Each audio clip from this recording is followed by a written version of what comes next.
हा महाराष्ट्र आहे. महाराष्ट्रामधल्या प्रत्येक शहरामधला महापौर हा मराठीच होणार. इथे कसलं हिंदू मराठी करताय तुम्ही?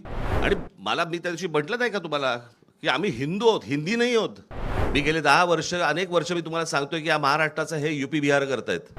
आज तुम्ही ज्यावेळेला सत्तेमध्ये आलात त्यावेळेला काँग्रेसने हे केलं, काँग्रेसने हे केलं, काँग्रेसने असं केलं म्हणून आम्ही असं करतोय, असं ज्यावेळेला तुम्ही सांगता, उद्या जेव्हा तुम्ही जाल आणि तुम्ही जे पायंडे पाडून ठेवलेले आहेत त्याच्या दामदुपटीने ज्यावेळेला पुढे सुरू होईल त्यावेळेला कोणाकडे तक्रार करू नका.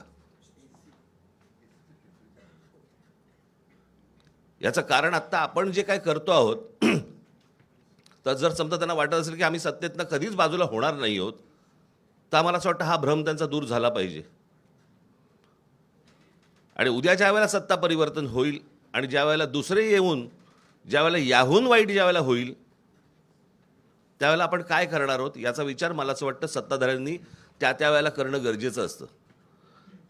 आपण करत असलेली एखादी कृती आपण चुकीचे पायंडे पाडत नाही आहोत ना याचं भान मला असं वाटतं राज्यकर्त्यांकडनं सुटलं की मग पुढे काय होतं हे आज आपण पाहतो आहोत. मला असं वाटतं जे राज्यामध्ये लोक आहेत त्यांनी या गोष्टींचा नीट विचार करणं आवश्यक आहे. आपण काय पसरवतोय, आपण काय टाकतोय या राज्यांमध्ये. मी गेले 10 वर्ष, अनेक वर्ष मी तुम्हाला सांगतोय की या महाराष्ट्राचं हे युपी बिहार करतायत. उत्तर प्रदेश बिहारमध्ये ज्या प्रकारचं राजकारण केलं जातंय त्या प्रकारचं राजकारण. महाराष्ट्र हा वेगळा सुसंस्कृत महाराष्ट्र आहे. मी नेहमी सांगतो की महाराष्ट्राने देशाला दिशा दाखवलेली आहे आणि अशा परिस्थितीमध्ये महाराष्ट्राचं अशा प्रकारे वाटोळं करणं, महाराष्ट्रातल्या येणाऱ्या पुढच्या पिढ्यांचं वाटोळं करणं, महाराष्ट्रामध्ये जे येऊ इच्छितात राजकारणामध्ये त्यांची विचारसरणी बदलणं, हे मला असं वाटतं महाराष्ट्रासाठी आणि महाराष्ट्राच्या भवितव्यासाठी घातक आहे. ह्या सगळ्या गोष्टींचा विचार मला असं वाटतं राजकीय पक्षांनी करणं गरजेचं आहे. आज जर आपण ह्या गोष्टींना प्रोत्साहन दिलं तर पुढे आपल्या वाट्याला काय येणार आहे हे फक्त ओळखून घ्यावं.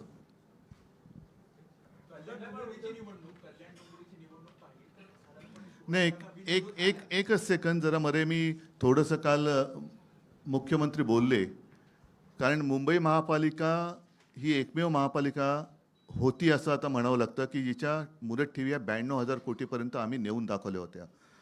त्याच्यापैकी साधारणतः 40 ते 45,000 कोटी ह्या ज्या कामगारांचे प्रॉव्हिडंट फंड, ग्रॅच्युइटी वगैरे असतात त्याच्यासाठी असतात.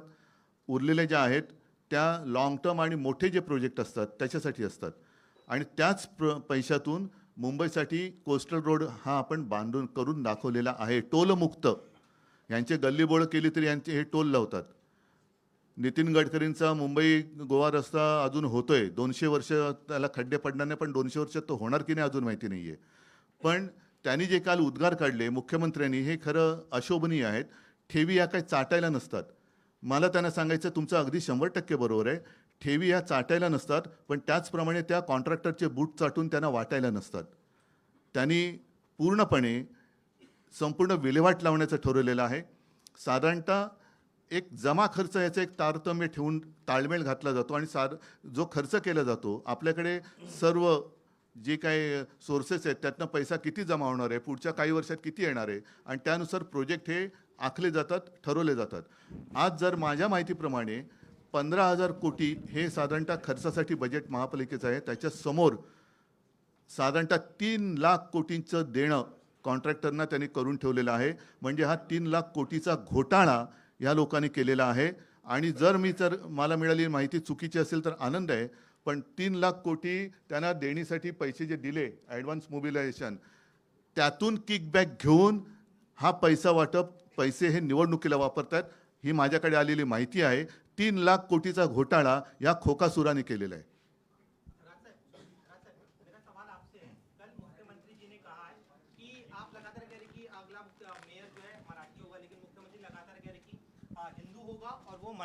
हिंदू होगा और वो मराठी होगा, तो आपको लग रहा है कि हिंदू और मराठी इन दो शब्दों के जरिए जो है एक डिवीजन क्रिएट करने का प्रयास किया जा रहा है? एक दूसरा मी तुम्हाला अजून एक प्रश्न विचारतो. मला असं वाटतं की आपण थोडासा इतिहास माहिती नसेल तर सांगतो. पेशव्यांच्या काळामध्ये मला असं वाटतं 3 संस्थानं उभी राहिली. त्यातलं एक गुजरातचं मधलं गायकवाडांचं, शिंदेंचं म्हणजे सिंधिया ज्यांना म्हणतो आपण ते, आणि तिसरं होळकरांचं. बरोबर. जे साम्राज्य उभं राहिलं ते बडोद्याचं साम्राज्य उभं राहिलं, जे मराठेशाहीचं साम्राज्य आहे. बरोबर. मग त्या बडोद्यामध्ये सगळे मेयर गुजराती का होता तो?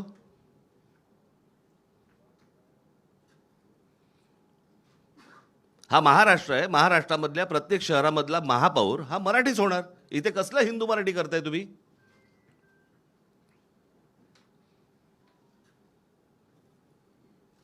आणि मी त्या दिवशी म्हटलं नाही का तुम्हाला की आम्ही हिंदू आहोत, हिंदी नाही आहोत. तुम्हाला महाराष्ट्रातल्या या शहरांमध्ये मराठीचा मान हा तुम्हाला राखलाच पाहिजे.